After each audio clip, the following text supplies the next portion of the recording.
The General Certificate of Education Board is fast losing its quality, and if not rescued, in the years ahead will just be a shadow of itself.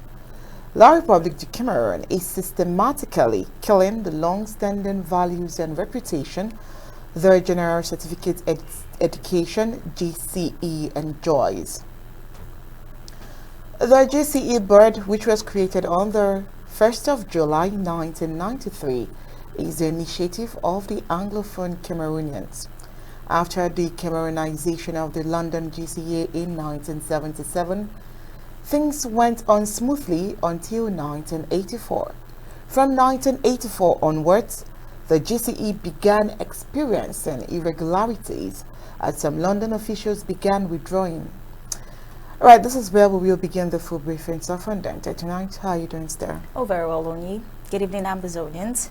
Beginning in 1990, when the University of London Examination and Assessment Council withdrew completely from the role it had played so far on the Cameroon GCE, the irregularities became even more alarming. Some of these irregularities had to do with the use of GCE questions reserved for future sessions for entrance examinations into ENS in 1990. Also, the change of the format of the GCE question papers in 1991 without prior notice to the candidate. Poor printing, wrong pagination, wrong spellings, shortage of question papers and materials, late arrival of question papers and the postponement of some papers, also the wrong instructions on question papers and examination leakages. All these irregularities emanated from the fact that the management of the Anglophone examination, the GCE, was in the hands of French Cameroonians, which are the wrong hands. Anglophone Cameroonians who enjoy the quality of the GCE during the time of the London GCE, and equally considering that they don't share the educational system with the French Cameroons, wanted to take charge in the organization of the GCE and rescue it before the La République du Cameroon kills it. The former British Southern Cameroons began a protest demanding the creation of the GCE Board to manage the General Certificate of Education examinations, a protest that began in the early 90s in an attempt by Paul Biya, the president of the Cameroons, to crack down on the protest. Many Anglophones lost their lives, seeing the determination of Anglophone Cameroons not to give up. Paul Biya had no choice but to give in.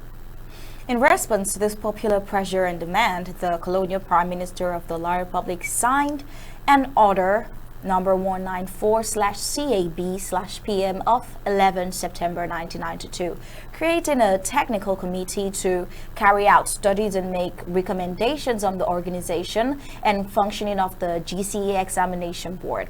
On July 1st, 1993, the president of the La Republic signed a decree number 93/172 of 1st July 1993, creating the GCE Board.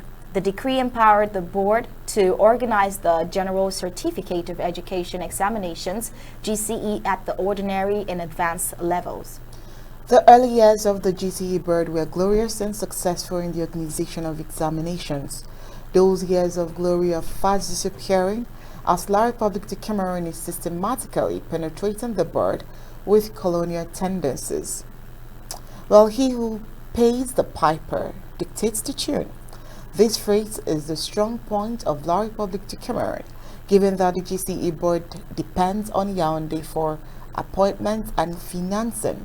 Today, the GCE Board organized examinations are marked by irregularities, markers are not paid on time, and there is a surge in leakage of examination. Question is, how can the GCE Board regain sanity? Well, the 2023 session of the General Certificate of Education organized examinations are marked with irregularities, social media being flooded with proof of leaked examinations. The corruption that has invaded the different sectors of La République du Cameroon, most especially with the judiciary, has penetrated the educational sector as well.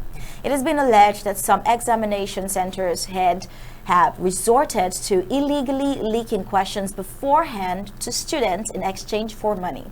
This shocking trend, which has somehow been normalized, is being done mostly through WhatsApp groups and other student associations.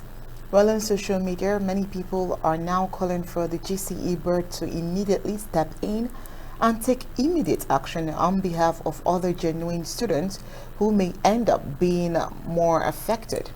The integrity of the exam has also been questioned, as previous leakages reported had never been thoroughly addressed by the board. An angry reaction from Kids Chris on Facebook says, "People just pass the GCE anyhow, go to the university and see how they are messing up. A graduate is unable to spell. The base has been reduced to something one cannot explain." With the recent leaks, some suggest that it has only been exacerbated by social media and not something new. GCE has always been like this. What has made it worse is social media. This was suggested by Ray N.J. Well, despite mounting pressure, the Cameroon GCE Board has so far not taken concrete action against the leakages. The reputation of the examination has taken a hit in recent years, with unresolved scandals like being at the very heart of it.